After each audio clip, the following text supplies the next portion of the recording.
وَإِنْ كَانَ الرَّهْنُ فِي يَدِهِ، صورت مسئلہ کی یہ ہے کہ میں نے پیر بگاڑا سے 100 روپے قرض لیے اور ان کے پاس خر رہن رکھا. اب میں اس خر مرہون کو بیچنا چاہتا ہوں تو مرتہن انکار کر سکتا ہے کہ میں بیچنے نہیں دوں گا جب تک آپ میرا قرض ادا نہ کرے.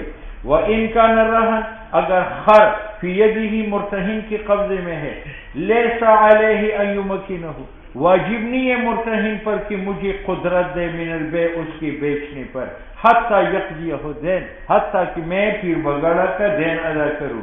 لأن حکمہ، مرہونی کا حکم کیا ہے؟ الحبس الدائم، کہ وہ ہمیشہ قید رہے، الی ان یقضی دین، یہاں تک کہ راہن اپنا دین ادا کرے. ولو پیر بگاڑا نے مجھے 100 روپے دیے، میں نے اس کے پاس خر رہن رکھا، اس کے بعد میں نے 50 روپے دین واپس کر دی، 50 باقی ہے، تو مجھے اس کا حق ہے کہ وہ خر روکے جب تک پورے پیسے وصول. جس طرح استعفا کل دین کے لیے یہ مرہونہ روک سکتا ہے، تو استعفا بعض دین کے لیے بھی مرہونہ کو جب تک دین میں 1 روپے باقی ہے تو یہ مرہونہ اپنے پاس رکھ سکتا ہے.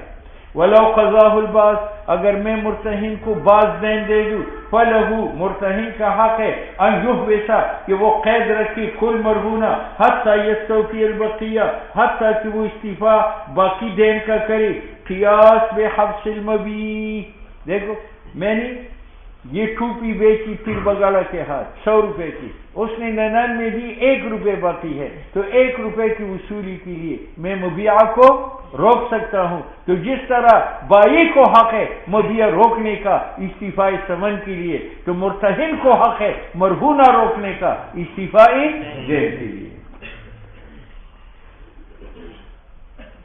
فَإِذَا قَضَاهُ، جب راہن مرتہن کو پورا دین دے دے، نُقِيلَ لَهُ، اب مرتہن کو کہا جائے گا سلم الرہن الیہ، اب خر جو ہے اس کو واپس کرو. لأنه زال المانی، کیونکہ زائل ختم ہوا وہ دین جو مانی تھا، من التسلیم، مرہونہ دینے سے، الی الراہن لوصول الحق الی مستحقہ، کیونکہ دین مرتہن کو پہنچ گیا. ٹھیک ہے، اس کا مجھ پر 100 روپے تھے اور میں نے حمارتن ان کے پاس رہن رکھا تھا، میں نے 100 روپے اس کو دے دی.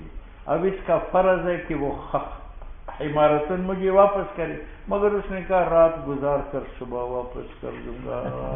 جب صبح ہوئی وہ شہید پڑی تھی. وہ صحیح تو مولوی صاحب جو دین اس نے مجھ سے وصول کیا تھا وہ واپس کرے گا. کیوں؟ دین کی وصولی تو اس نے شہید سے کر لیا، لہذا وہ پیسے واپس کرے گا. ٹھیک ہے. فلو ہلاکا، اگر قتل کی گئی خرتن قبل تسلیم، قبل سے کہ مرتہن وہ مجھے واپس کرے، نو اس طرح در راہن واپس لے گا ما وہ پیسہ قضا ہو، لأنه مرتہن سارا مستوفیا، وہ دین کا وصول کرنے والا بنا، عند الہلاک، جب اس نے خر کو مار دیا، بالقبض السابق، فکان الثانی، اب اگر دوبارہ پیسے لے لے تو یہ استعفا بعد استعفا ہے، فیجب ردہ. بات سمجھ میں آ گئی. صورت مسئلہ یہ ہے کہ پگاڑا نے مجھے 100 روپے ادھار دے دیے اور میں نے یہ خر رتن ان کے پاس رہن رکھا، رہن اس نے لے لیا. بعد میں یہ تبلیغ پر گیا، خدا کا خوف اس کے دل میں اترا اور اس نے کہا کہ دین دینے میں بڑا ثواب ہے. اس نے کہا یار اپنا مرہونہ واپس کرو، یہ عقد رہن نہیں، آپ جب چاہے مجھے دین دے دیں. عقد رہن فسخ ہوا، فسخ ہونے کے بعد اب اس کا حق ہے کہ مجھے واپس کرے، لیکن میں نے کہا دو تو اس کو انکار کرنے کا حق حاصل ہے. کیوں؟ فسخ ہو چکا ہے لیکن فسخ تام نہیں ہے، فسخ کب تام ہوگا؟ یہ رد کرے، اور رد بھی کیا نہیں ہے تو فسخ تام نہیں ہے، لہذا یہ انکار کر سکتے کہ میں نہیں دیتا جب تک آپ قرض نہ دیں. ولو تفاسخا الرہن، اگر راہن مرتہن عقد رہن کو فسخ کرے، لہو پھر بھی پیر کو حق ہے حبسہ کی کوتی کو رکھے، ما لم یقبض دینا، جب تک دین کو قبض نہ کرے، او یبرئہ، یا جب تک مجھے دین سے بری نہ کرے، ولا یبطل الرہن الا بالرد، او عقد رہن باطل نہیں ہوتا جب تک رد علی الراہن نہ کرے علی وجہ الفسخ، لأنہ یبقى مضمونا، کیونکہ وہ مرہونہ مرتہن پر مضمون ہے، ما بقی القبض والدین، جب تک قبض و دین باقی ہے، ٹھیک ہے۔ ولو 100 روپے دیے، میں نے خرا رہن رکھا، پھر عقد رہن فسخ ہوا، لیکن فسخ ہونے کے باوجود اس نے کھوتا اپنے پاس رکھا اور وہ ہلاک ہوا، جب ہلاک ہوا تو دین ساقط ہوا، کیونکہ اس نے روک رکھا ہے دین کے بدلے میں، تو وہ مضمون بے دین ہے۔ تو اگر فسخ رہن کے بعد مرہونہ مرتہن کے پاس ہلاک ہو جائے تو مرتہن کا دین ساقط ہوگا، واپس نہیں ہوگا تیرا۔ ولو ہلاکا، اور اگر مار دیا پھر بگاڑا نہیں آیا وہ خر اپنے ہاتھ میں، نسقط الدین اذا کان به وفاء بالدین، جبکہ مرہونہ کی قیمت برابر ہو دین کا، لبقاء الرہن۔ میں نے آپ کو بتایا تھا کہ میں نے پیر سے 100 روپے لیے اور اس کے پاس کھوتا خر گدھا رہن رکھا، تو مرتہن گدھے سے فائدہ اٹھا سکتا ہے یا نہیں؟ تو بالکل نہیں اٹھا سکتا، اس پر سوار نہیں ہو سکتا، چڑھائی اس پر نہیں کر سکتا، اگر مرہونہ مکان اس میں رہ نہیں سکتا، اگر برتن اس کو استعمال نہیں کر سکتا، اگر زمین اس کو کاشت نہیں کر سکتا، کیونکہ حدیث میں ہے کل قرض جر نفعا فہو ربا، جو نفع قرض کی وجہ سے ہو وہ سود ہے۔ اس نے مجھے قرض دیا تھا تو میرے قرض سے یہ فائدہ اٹھا رہا ہے، یہ فائدہ سود میں ہے۔ لیکن افغانی علماء کہتے ہیں کہ اگر راہین اجازت دے دے مرتہن کو تو وہ کوتی کو استعمال کر سکتا ہے، یہ افغانی مولویوں کا فتویٰ۔ وَلَيْسَ لِلْمُرْتَهِنَ، نہیں ہے مرتہن کو ان ينتفع بالرہن کہ وہ مرہونہ سے نفع اٹھا لے، اگر وہ غلام ہے تو خدمت نہیں لے سکتا، اگر وہ گھر ہے تو سکنا نہیں کر سکتا، اگر وہ مرہونہ کپڑا ہے تو لا لبسن پہن نہیں سکتا، اگر راہین اجازت دے، یہ افغانیوں کا فائدہ فتویٰ ہے۔ لأن لو، کیوں فائدہ نہیں اٹھا سکتا؟ مرتہن کو قید کرنے کا حق ہے، نفع اٹھانے کا نہیں ہے۔ وَلَيْسَ لَهُ أَن يَبِيعَ إِلَّا بِتَسْلِيطٍ مِّنَ الرَّهِينِ، اب اس نے 100 روپے دیے، میں نے گدھے کے پاس رہن رکھا، مولوی صاحب جی اس گدھے کو بیچ کر اپنا قرض نہیں وصول کر سکتا جب تک مجھ سے اجازت نہ لے۔ وَلَيْسَ لَهُ، مرتہن کا حق نہیں ہے ان یبیع کہ مرہونہ بیچے، الا بتسلیط، جب تک اجازت راہن سے نہ ہو۔ وَلَيْسَ لَهُ ان یؤجر، اور وہ خر مرہونہ کرائے پر بھی نہیں دے سکتا، وَيُعِيرُ، کسی کو عاریۃً بھی نہیں دے سکتا، لأنه ليس له ولایۃ الانتفاع بنفسه، مرتہن خود انتفاع نہیں اٹھا سکتا، فلا یملک التسلیط غیر علیہ، تو مالک نہیں ہے کہ دوسرے کو جو مستعیر ہے اس کو اجازت دے دے۔ فَإِنْ فَعَلَ، اگر کرے، نُكَانَ مُتَعَدِّيًا، یہ ظالم شمار ہوگا، لیکن ظلم کے باوجود عقد رہن باطل نہیں ہے ظلم سے، یعنی قاضی کو مجبور کرے گا کہ جو خرچ نے کرائے پر یا عاریت پر دی وہ واپس کرو۔ وَلِلْمُرْتَهِنِ أَنْ يَحْفِظَ الرَّهْنُ بِنَفْسِهِ وَزَوْجَتِهِ وَوَلَدِهِ وَخَادِمِهِ الَّذِي فِي عَيَالِهِ، اب مرہونہ کی حفاظت مرتہن کی ذمہ ہے، خود بھی حفاظت کر سکتا ہے اور وہ زوجہ کی بیوی کو بھی کہہ سکتا ہے کہ اس کا دیکھ بھال کرو، ولد کو بھی کہہ سکتا ہے، اس خادم کو بھی کر سکتا ہے جو اس کا نوکر ہے۔ قال رضی اللہ تعالیٰ عنہ کہ ولد بھی اس کے عیال میں ہو، اگر ولد کا کھانا پینا الگ ہو اس کے ہاتھ سے حفاظت نہیں کر سکتا، اور وجہ یہ کہ ذات مرہونے کا امانت ہے بیدی فصارت الودیعہ، اور ودیعت کی حفاظت بیوی کے ذریعہ ہو سکتی ہے، ولد کے ذریعہ ہو سکتی ہے، غلام کے ذریعہ ہو سکتی ہے۔ وَإِنْ حَفِظَهُ بِغَيْرِ مَنْ فِي عَيَالِهِ، اور اگر پیر بگاڑا جو ہے فارسی بان کے ہاتھ جو ہے اس کی حفاظت کرے، وہ نہ اس کا بھائی ہے نہ بیٹا ہے اور کرتا ہے اور ہلاک ہو جائے تو یہ ضرور ہے۔ وَإِنْ حَفِظَهُ، اگر مرتہن حفاظت کری مرہونے کا بغیر من، ایسے آدمی کے ذریعہ جو اس کے عیال میں نہ ہو، اس کے پاس امانت رکھے، زمینہ، یہ زمینیں ضامن تو پہلی صورت میں نہیں ہے. اگر مرتہن کے ہاتھ ہلاک ہو جائے تو وہ ضامن ہے یا نہیں ہے؟ لیکن وہاں ضامن ہے اقل من القیمت والدین کا، اور یہاں ضامن ہے کل قیمت کا. یہ مطلب ہے. وَهَلْ يُزَمَّنُ الثَّانِي. چلو میں نے پیر بگاڑا کے پاس خر رہن رکھا اور پیر بگاڑا نے گورباچوف کو امانت دے دیا. وہ اسرائیل کا وزیر اعظم ہے، ٹھیک ہے، اور اس کے پاس ہلاک ہو جائے تو مجھ سے یہ جو ہے یہ تو ضامن ہے، وہ ضامن ہے یا نہیں؟ تو بعض نے کہا وہ بھی ضامن ہے. اس نے کیوں اس سے امانت لی؟ اس کو تو حق نہیں تھا امانت رکھنے کا. اور بعض کہتے وہ امین ہے اور امین کے اوپر سامان نہیں ہے. وَهَلْ يُزَمَّنُ الثَّانِي. اور گورباچوف کو ضامن بنایا جا سکتا ہے. وَهُوَ عَلَى الْخِلَافِ وَقَدْ بَيَّنَّا جَمِيعَ ذَلِكَ بِدَلَائِلِهِ فِي الْجِلْدِ الثَّالِثِ. وإذا تعدى المرتهن في الرهن زمنه زمان الغصب بجميع قيمته. میں نے اس سے 100 روپے لی، اس کے پاس خر رہن رکھا. اگر وہ خر خود بخود ہلاک ہو جائے تو مرتہن ضامن ہے، لیکن کس کا؟ اقل کا. قیمت اقل ہے، اس کا ضامن ہے، دین اقل ہے. اور اگر اس نے ہلاک کیا، اس نے اس کا دم توڑا تو پھر کل قیمت کا ضامن ہے، کل قیمت کے ضامن ہے. اس لیے کہتے ہوئے تعدیٰ جب زیادتی کرتا ہے مرتہن اس خرچ کے ساتھ نظمینہ اس کا ضامن ہے جیسے زمان غصب کا، اور غاصب مقصوبہ کی کل قیمت کا ضامن ہے. تو اسی طرح مرتہن مرہونہ کی کل قیمت کا ضامن ہے. کیوں؟ مثلا دین ہے 100 روپے اور جو کوٹی میں نے رکھی ہے وہ 200 روپے ہے، تو 100 روپے تو دین کے مقابل رہا ہے اور وہ 100 امانت ہے. لیکن امانات مضمون بالحالات تو نہیں ہے، لیکن مضمون بالاستحلال ہے.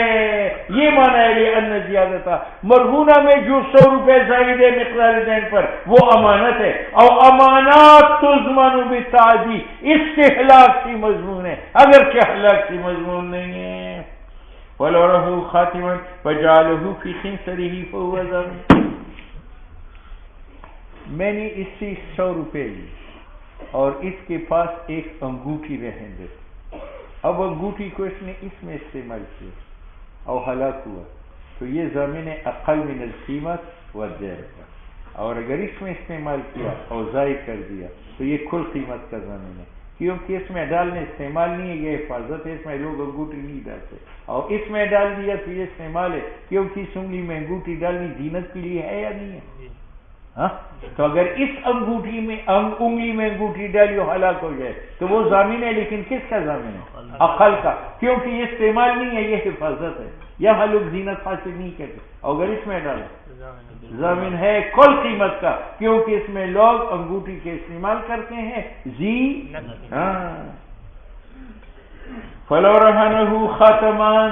میں نے پلوان کے پاس انگوٹھی رہن رکھی، وجعلہو فی خنصرہ، تو اس نے جو ہے چھوٹی انگلی میں ڈالی تو یہ ضامن ہے کل قیمت کا، کیونکہ یہ ظالم بالاستعمال، لأنہ غیر مأذون فی، اس کو اس بات کی اجازت نہیں تھی، اجازت حفظ کی تھی. والیمنی، اور دائیں چھوٹی انگلی اور بائیں چھوٹی انگلی اس زمان میں برابر ہے، کیونکہ عادت لوگوں کا مختلف ہے. عام مسلمان گڑی بائیں ہاتھ میں ڈالتے ہیں، لیکن تبلیغی دائیں ہاتھ میں ڈالتے ہیں. یہ ان کا شعار ہے. اولو جعلہ فی بقیت الاصابع، اگر اس انگلی میں ڈالے نکان رہنا بما فی، یہ ضامن بالاقل من الدین والقیمت ہے، لأنه لا يلبس كذلك عادة فكان من باب الحفظ وكذا الكيسان. میں نے اسی 100 روپے لیے اور اس کو چادر دے دی، چادر اس نے اس طرح استعمال کی اور گم ہو جائے چادر تو یہ کل قیمت کا ضامن ہے. اگر بغل میں دوبارہ کت اور ضائع ہو جائے تو یہ ضامن ہے عقل کا. پہلی صورت میں اس نے استعمال کیا ہے اپنے آپ کو سردی سے بچایا، اور دوسری صورت میں استعمال کیا ہے یا حفاظت کی. وغیرت کیسان چادر ان لمسہ لبسا معتادا، اگر پٹھانوں جیسے استعمال کیا نظمین کل القیمت، وان وضعہ علی قفاہ، اگر پنجابی کی طرح گردن پر رکھا نو لم یزمن. لم یزمن کا معنی کیا ہے؟ کل قیمت کا، بلکہ اقل من الدین والقیمت کا. ٹھیک ہے سفینی نو. وَلَوْ رَهَنَهُ سَيْفًا أَوْ ثَلَاثَةً. میں نے پیر بگاڑا سے 100 روپے لیے اور اس کے پاس 2 تلواریں رکھی اور اس نے ایک ادھر لٹکا دی اور ایک ادھر لٹکا دی، ہاں، اور چوروں نے دونوں سے چھین لی، تو یہ کل قیمت کا زمین ہے. لیکن تب اگر مشہور تھا کہ یہ اپنے آپ کی بہادری ظاہر کرتا ہے 2 تلواروں، اور اگر مزدور غریب آدمی تھا اور اس نے ایک ادھر لٹکائی ایک ادھر لٹکائی اور چوروں نے چھین لی، تو اس صورت میں یہ ضامن ہے اقل کا. وَلَوْ رَهَنَهُ سَيْفَيْنِ، اگر میں نے اس کے پاس 2 تلواریں رکھی یا 3 تلواریں رکھی، فَتَقَلَّدَهَا، اس نے باندھ لیے، لَمْ يَزْمِنْ فِي الثَّلَاثَةِ، 3 میں زمین نہیں ہے اور 2 میں زمین ہے. لِأَنَّ الْعَادَةَ، پٹھانوں کی عادت جاری ہے، بین الشجعان، جو پٹھان دلیر ہے، بِتَقَلُّدِ السَّيْفَيْنِ فِي الْحَرْبِ وَلَمْ تَجْرِ بِتَقَلُّدِ الثَّلَاثَةِ وَإِنْ لَبِسَ خَاتِمًا فَوْقَ خَاتِمٍ. پہلوان کی انگلی میں اس کی ذاتی انگوٹھی بھی تھی، میں نے 100 روپے لے کر ایک انگوٹھی اور دے دی، وہ بھی ڈال دی، تو کتنے ہو گئے؟ 2. اب اگر یہ مشہور تھا کہ یہ 2 انگلیاں لیتا ہے اور وہ پھر ضائع ہو جائے تو پھر اس پر کل قیمت واجب ہے، اور اگر مشہور تھا کہ نہیں یہ ایک ہی انگلی پر گزارا کرتا ہے تو پھر ضامن عقل کا.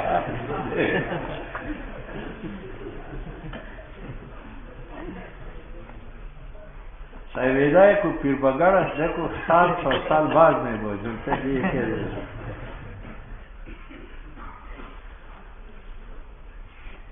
وَإِن لَبِسَ خَاتِمًا فَوْقَ خَاتِمٍ، اور اگر اس نے پہن لیا انگوٹھی جو مرہون ہے اوپر انگوٹھی کی جو اپنی ہے، جو ان کا نہ ہوا.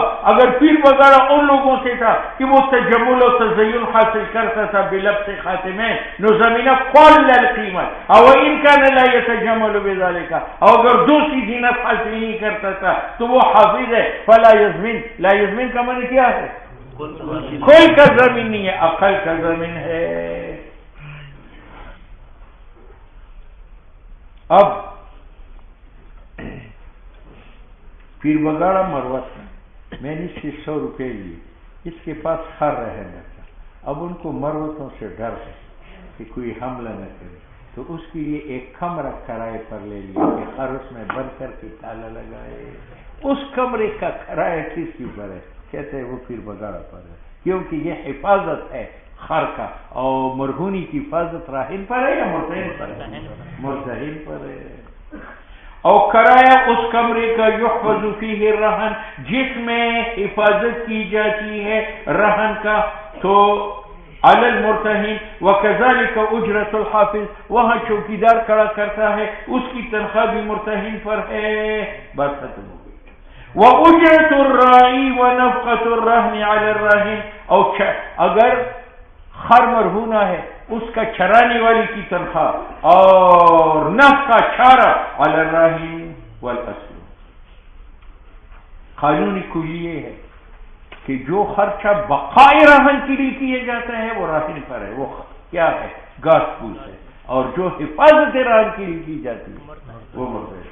قانون کلی یہ ہے انما وہ خرچہ یحتاج الیہ، جس کی ضرورت پڑتی ہے واسطے مصلحت رہن اور بقائے رہن کی، تو وہ رہن پر ہے، خواہ رہن میں زیادت علی دین ہو یا نہ ہو، کیونکہ عین رہن باقی ہے علی ملک رہن، تو خرچہ بھی رہن پر ہے. وکذالک منافعہ، اگر وہ کھوتی بچی دے دے تو وہ مملوک ہے لہو اس کا، نو فیکون اصلاحہ و تبقیتہ علیہ، لہذا اس کی بقا راہن کے اوپر ہے. لما انہ مؤونۃ ملکی، کیونکہ یہ خرچہ اس کے ملک پر ہے. کما فی الودیعہ، جیسے میں خر امانت رکھتا ہوں تو اس کا خرچہ میں دے دوں گا.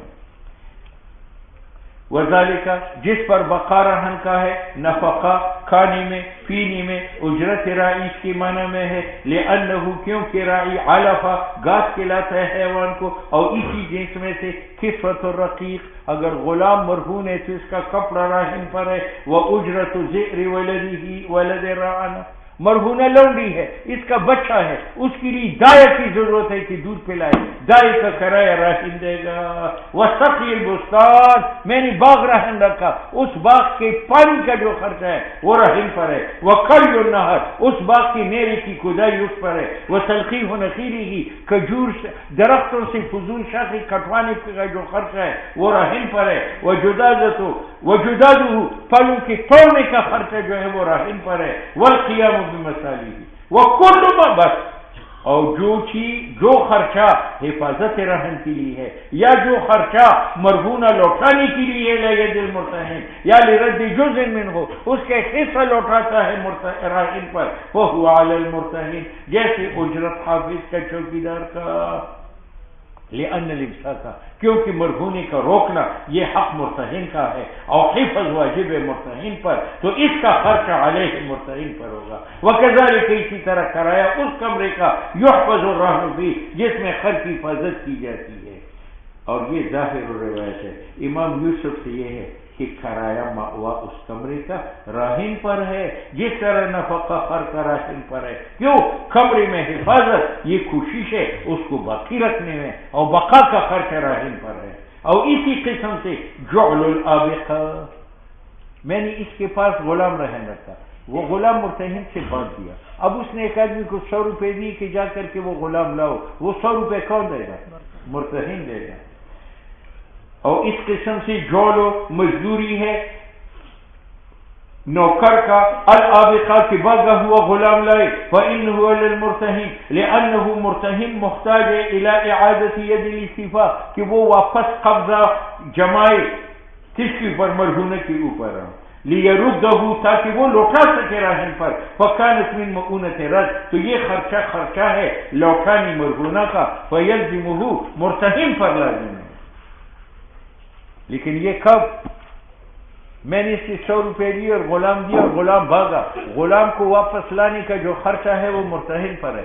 یہ تب کہ غلام مرہون اور دین برابر ہو، اور اگر دین 100 ہے اور غلام مرہون کی قیمت 200 ہے، اب اگر مزدور 50 روپے لے لے تو 25 ہو دے گا اور 25 میں دوں گا۔